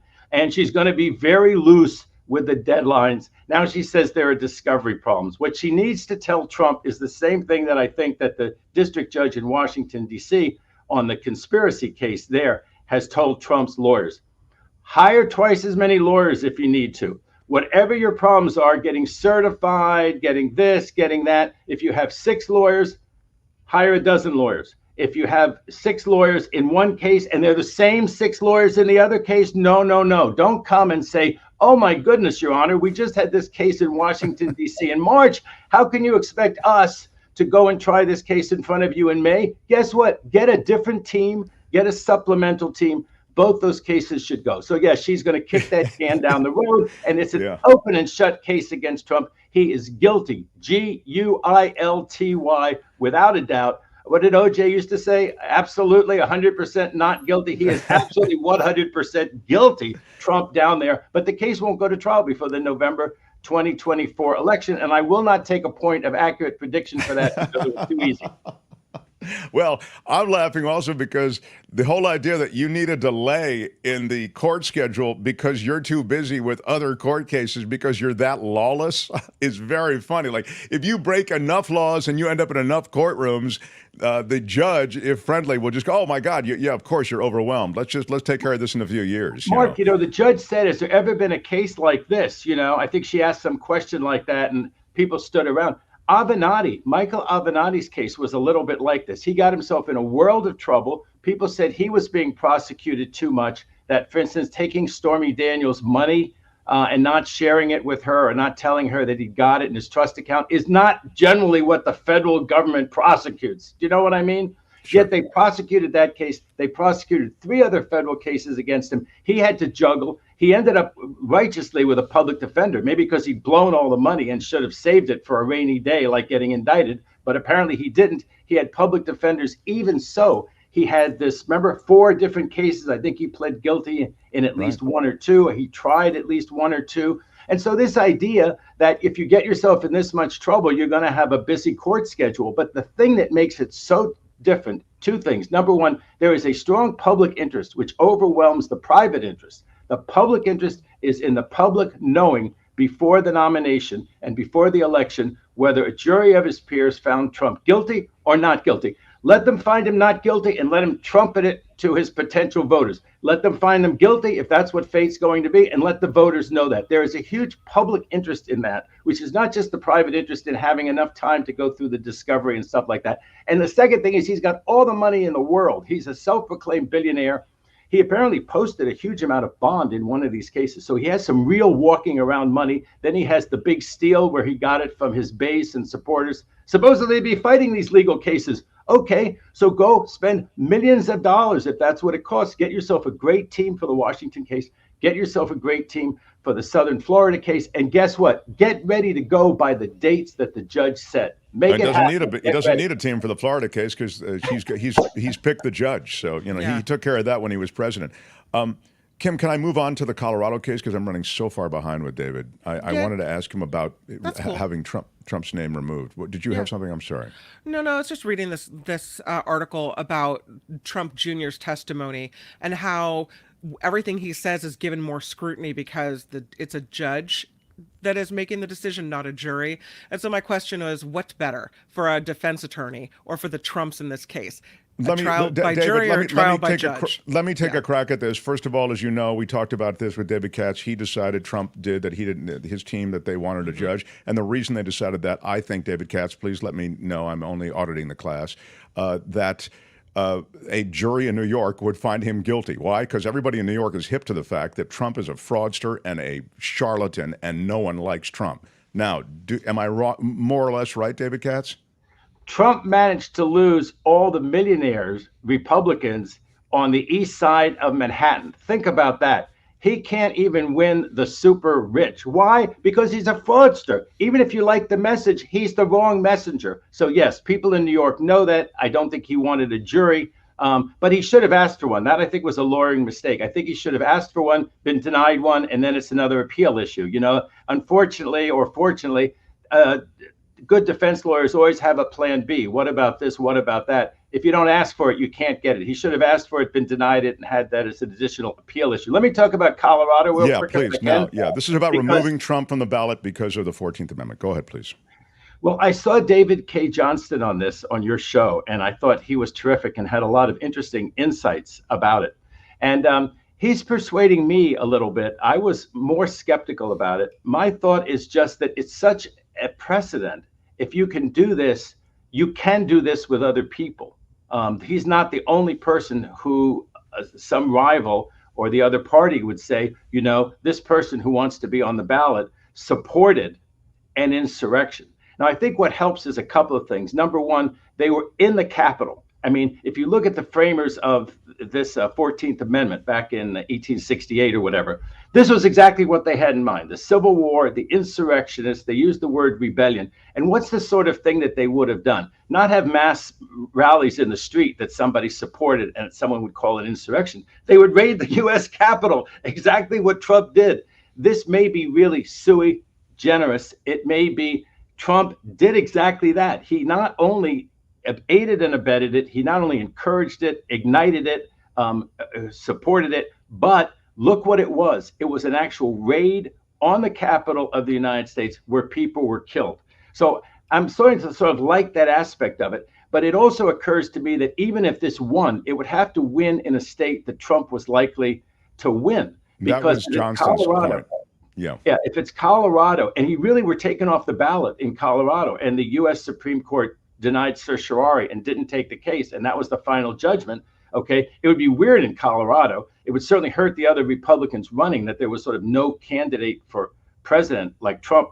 Trump was the nominee, and yet he's not on the ballot in that state. But even so, Trump was always going to lose Colorado. Trump's always going to lose California. He's going to lose all these other states where he might be kept off the ballot.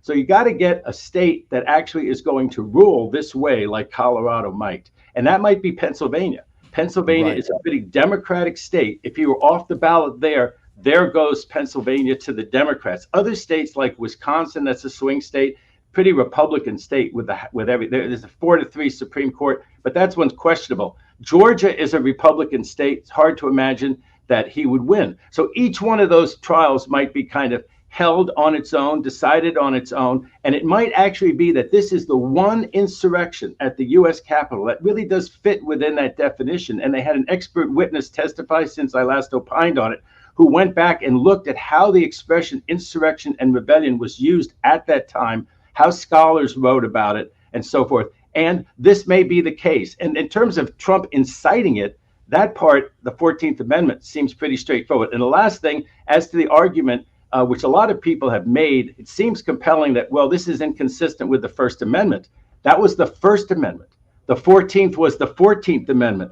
Later on, the argument goes, they carved out, right, a part of the First Amendment. So you have a right to all of the panoply of First Amendment rights that you can imagine, except that they got limited later on. They got limited later on by you cannot encourage or support an insurrection. So guess what?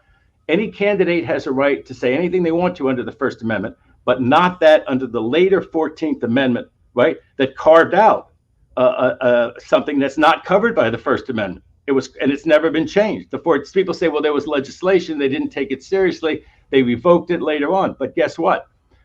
They didn't change the Constitution. So that is the last word in the U.S. Constitution. The First Amendment's not the last word. This is the last word. Might actually work. On these cases, is it appealable to the U.S. Supreme Court, or because elections are up to the states, does it stop at a state Supreme Court in this case? Trump would argue that there is a federal right to run for president unless you're under one of the disqualifications. If you're over the age, you're born in the United States, and there's one other requirement. And he would say this now imposes another requirement, which is not the law. I have a federal right to run for president of the United States.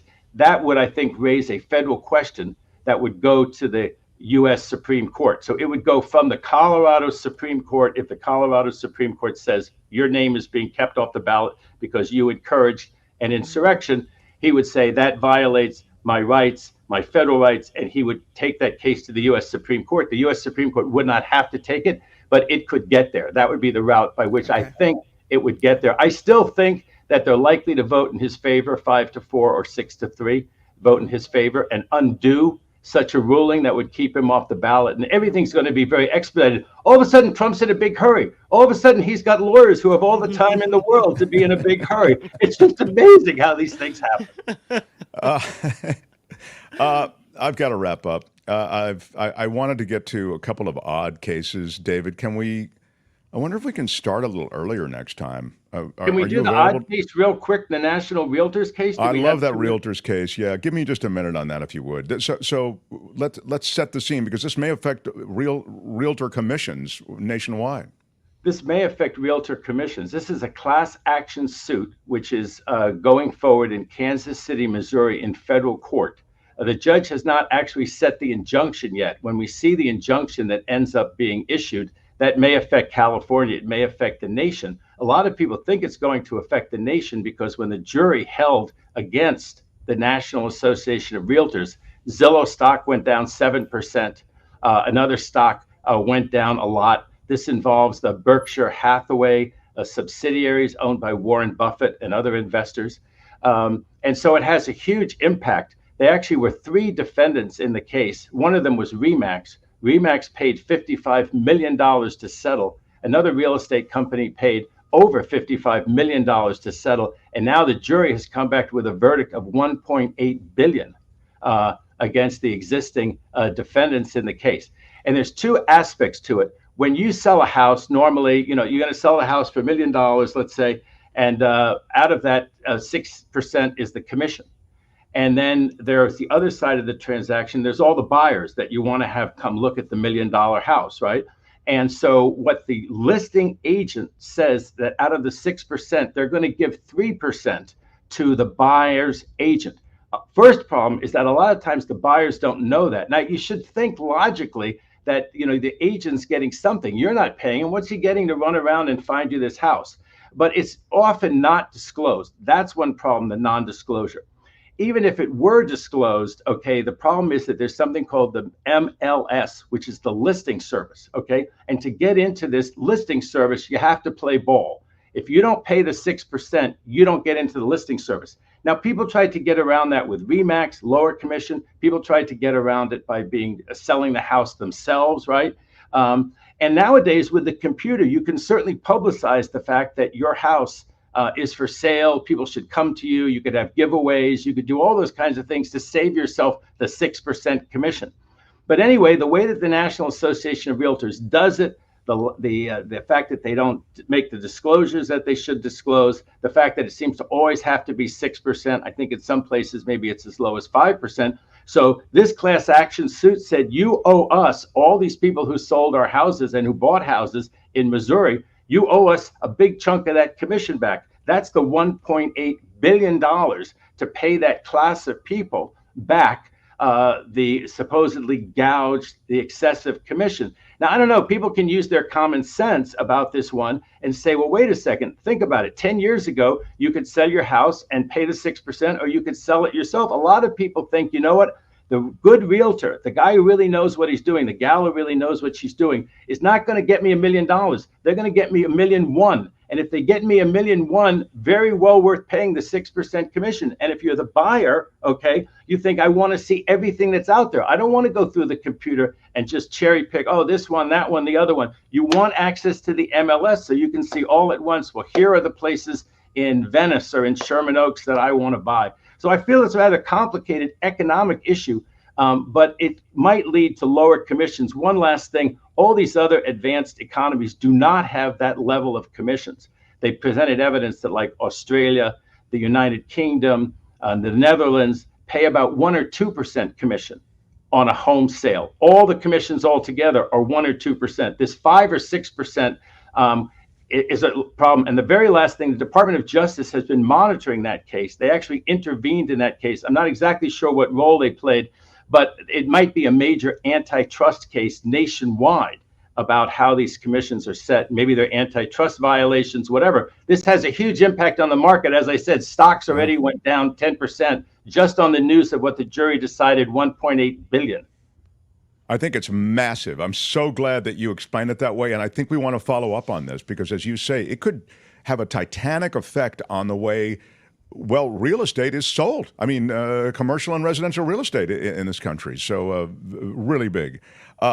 David will be in touch. We'll maybe get you on a few minutes earlier next time, so we'll have a little more wiggle room. But I love all the territory you've covered. Thank you so much. The great David Katz, everybody. Great to be. So long, David. Yeah. The Mark Thompson Show. He was about to say, great to be with you. You couldn't leave that up there for a second, Tony? What's the problem? I mean, we were about to, there he is. All right, thank you very much, David Katz, everybody. All right. Thanks, Tony. I'm efficient. I know, you are. So, in radio, Tony runs the radio board over at KFI Radio, and he's run with a bunch of other shows, Stephanie Miller's show. He built her studio. He does all that. He's so great. But in radio, they don't. They usually just, you say goodbye, and they kind of, the other person. I'm trained. The moment here, thanks for being here. Right, that he's trained off. to go. That's it. It's off. But on this show, we like the we like to stick the landing comfortably, so that's a little bit of a different deal. I've got Belinda waiting, and I want to get to her, and we're just way behind, but we had a nice big David Katz segment. So smash the like button if you'd be so kind. He's so smart. With your iron rod. I like that he is reflective on the David K. Johnston analysis. You know, he referenced it in his analysis, and so that was interesting as well. David, of course, David K. Johnston joins us on Tuesdays. David Katz joins us on Thursdays, and it's truly... we have all the very best Davids. Great assets to have, for sure. Really do. So smash the like button for both of them. With your iron rod. Thanks for all the ways you support us, and on with a lot of business. The Mark Thompson Show. On Thursdays, we like to look at the planet and issues of the environment and the planet. We do it in a segment we call It's the Planet, Stupid. The planet Earth. Some call me nature. I am very passionate about the planet Earth. A living, breathing planet capable of sustaining whatever life forms we see fit to deposit on it. Spock, judging by the pollution content of the atmosphere, I believe we have arrived. It's the planet stupid. No. It's the planet stupid. Our guide for It's the Planet Stupid's Belinda Weymouth, the eco-journalist. Belinda, hello. Welcome. Good morning. Hello. How are you? Belinda, I was excited that you wanted to speak about a story that I wanted you to speak about. And I was going to tell you about this story, but of course I didn't need to because it was a story you were already all over and that you were going to feature on the show today. So without any further preamble, I want to ask you about this Panama Canal thing and the fact that the drought and worldwide drought and climate crises-related droughts may actually be affecting the viability of the Panama Canal.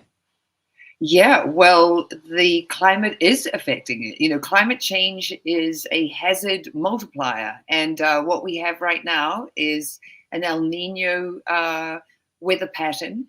And some places it makes wetter and other places it makes hotter and drier. And Panama, which is equatorial and gets tons of rain, now their rainfall is down 30%. And the Panama Canal is fresh water. And so they're low on water. They've had to reduce the number of ships that go through the Panama Canal from 38 down to 32 a day. They're talking about going down to even under 30. There's talk of, we've got to build reservoirs. We've got to shore up more water. I mean, the ships that are going through are having to reduce their cargo weights so their hulls are not displacing so much of that precious water, as they go through the canal. And the other kicker, which is kind of crazy here, is so one ship uses the equivalent of what 500,000 Panamanians use in a day as far as fresh water use. But half of the country also rely on these water systems. And the other thing is, when you look at this piece of video, see how enormous these ships are. So when the Panama Canal was considered is considered this absolute marvel of engineering, built by the US in the early 1900s, doesn't use water pumps. It's all gravity, and you can see the ships going through the locks, and they get brought up to the level of this lake, and then they cross over, and it's a 40-mile canal. But with, as the ships got bigger, as the China industrialized and the, sort of the amount of goods that were being exported around the world, first of all, they had to make the locks wider in the canal. And that was a huge deal just to do that. The amount of concrete and steel and all the things to reinforce it and keep it safe. But then it relies on fresh water, and it's not being replenished fast enough. So, and it's huge because 5% of seaborne shipping goes through the Panama Canal. It's 6% of GDP for Panama. And then it's also the water supply for the people who live there. This is just, I think, a fascinating, disturbing aspect of this climate crisis. Yeah. Yeah, So it really is, because the only reason why this isn't sort of really kicking our butts right now is because Americans aren't shopping so much, so there isn't quite the amount of traffic that there normally would be. Bringing goods from the Pacific through to the Atlantic. So that's the only thing that's kind of helping right now. But do you remember back in March 2021 when that enormous ship, the Ever Given, blocked the Suez Canal for 6 days, and how we went nuts because that was the beginning of COVID. It ran aground, right? Isn't that what happened? Or what? I thought it got lodged in some... Right, it hit something, as I recall. Yeah, right? It hit the two sides of the canal, and the Suez Canal is really different because it's salt water from one end to the other, and there weren't locks initially. There were just passing lanes so that these ships could get by each other. But the thing that people are really concerned about is that, as I said at the top, climate change is this hazard multiplier. So we get extreme weather, we get rising sea levels, we get coastal flooding, all the things that can hurt infrastructure, like ports, like these. So what happened here, do you see? So the bow got wedged in on the east side of the Suez Canal, and then the stern hit the west side. And what had happened was, so right before this happened at the end of March, and right before there was this really crazy weather pattern happening over this part of the Egypt. So the jet stream was in one of those really wavy weather pattern, sort of amplified. It's supposed to go around in a sort of a neat circle, and it's waving in and out of the its normal path. And it was there were these really, really hot days, like 44 degrees Celsius, 111 to 112 degrees in Egypt, right before this ship came in. And then this crazy jet stream pattern. So there was a high pressure system and a low pressure system. And then these huge winds went between them. And because there had been all this dry weather, hot weather right before, there was all this sand and soil that just was ready for the winds to pick up. So when the Ever Given came in from the Red Sea into the Suez Canal, it was super windy. It was so making it hard to navigate. The ship was going too fast. It was going at 15 knots, and it's only supposed to go at 10. So why they were doing that on a day when it was there was 70-mile-an-hour winds, and then there was all this sand and dust in the atmosphere. So visibility was super bad.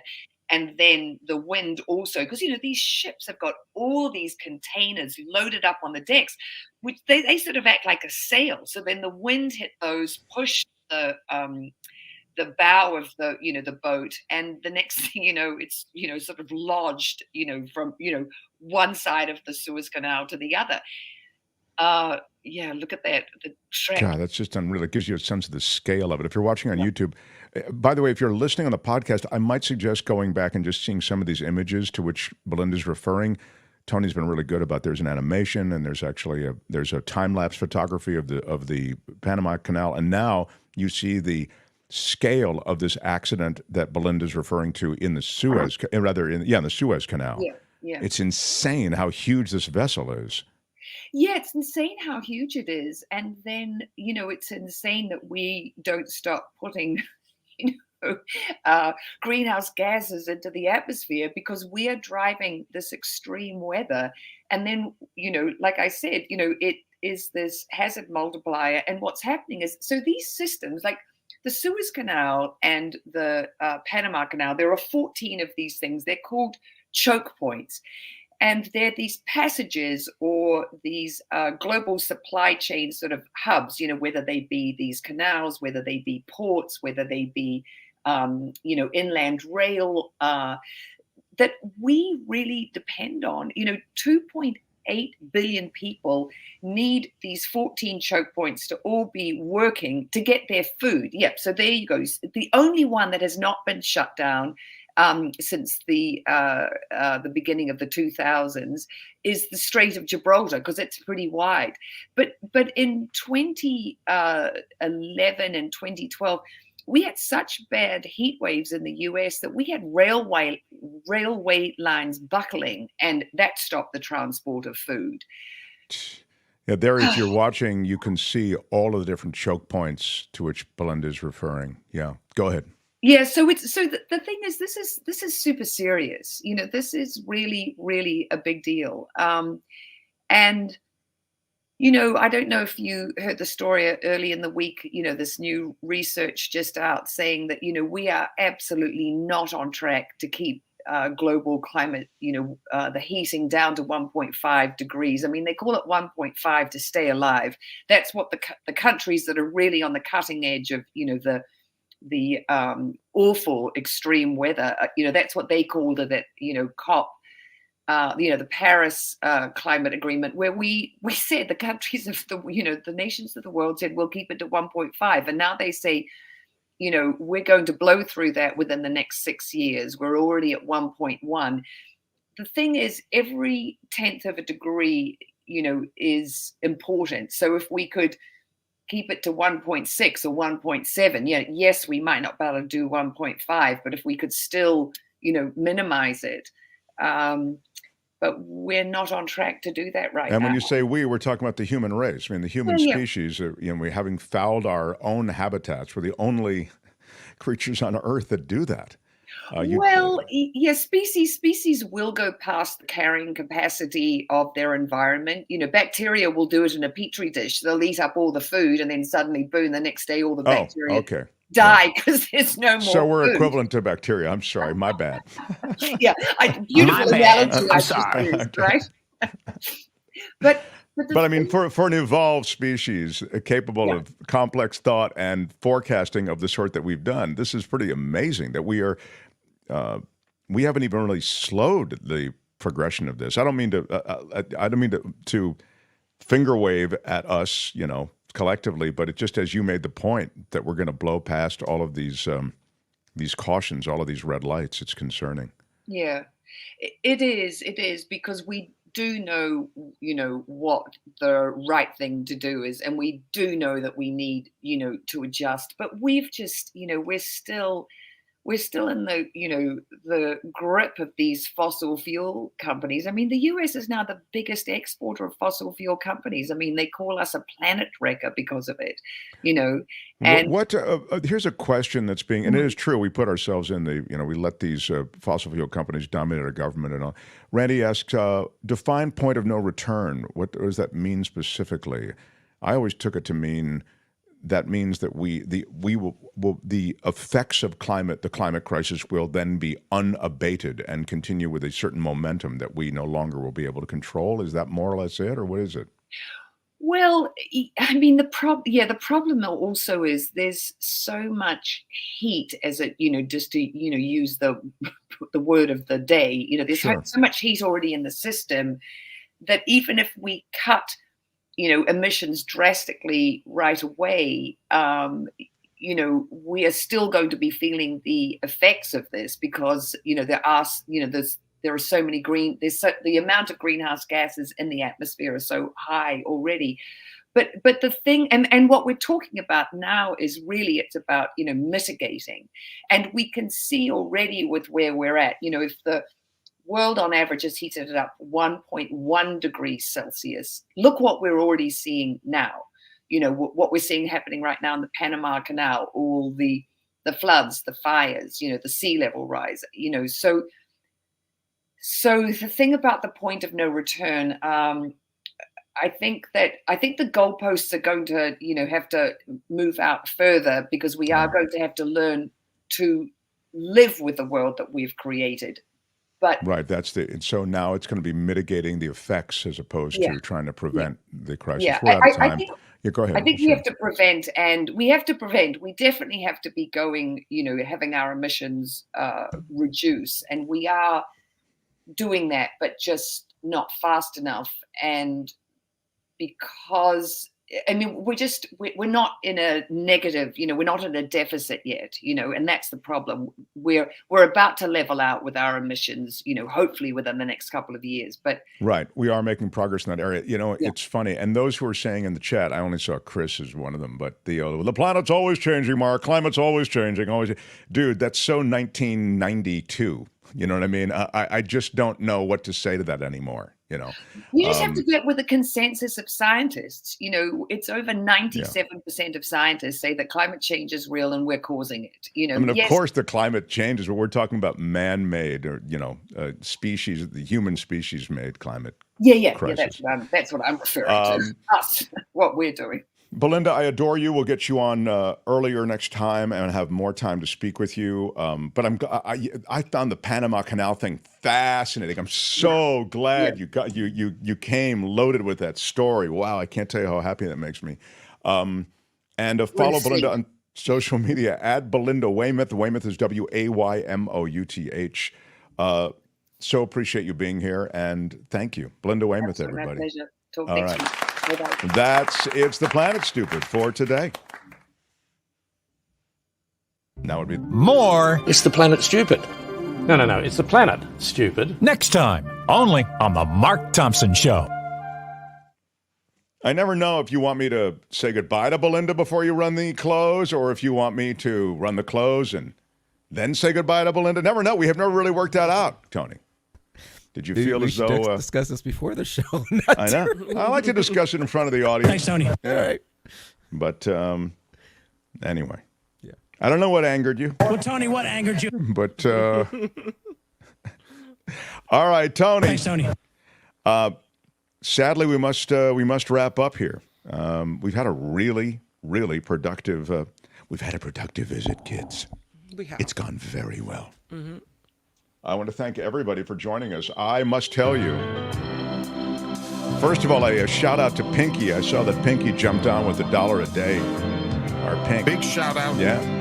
Thanks for all the ways you support us, everybody. We are a completely crowd-funded show, and you guys are the crowd. So appreciate it. But more than anything, Edward Lee with a $5 with the Houthi rebels in Yemen entering the war. Should we expect the U.S. or Israeli Air Force to carpet that country as well? Oh, my God. Well, Yemen is a whole show, which I'd happily do. But, I mean, Yemen is an absolute free fall, honestly. Wes with a $5. I would have liked to have gotten that to the Yemen thing, maybe when Anthony was here. But thank you, Wes. Big shout out. I am gone for a few days. Kim with the whole crew tomorrow, though. Out of the shore. Stevens for the Mark Thompson Show. Florida tomorrow. You're gone tomorrow? What? Mm-hmm. But Mama's got it. Kim, how are you? Yeah. After Party Live over there. Until next time. Bye-bye.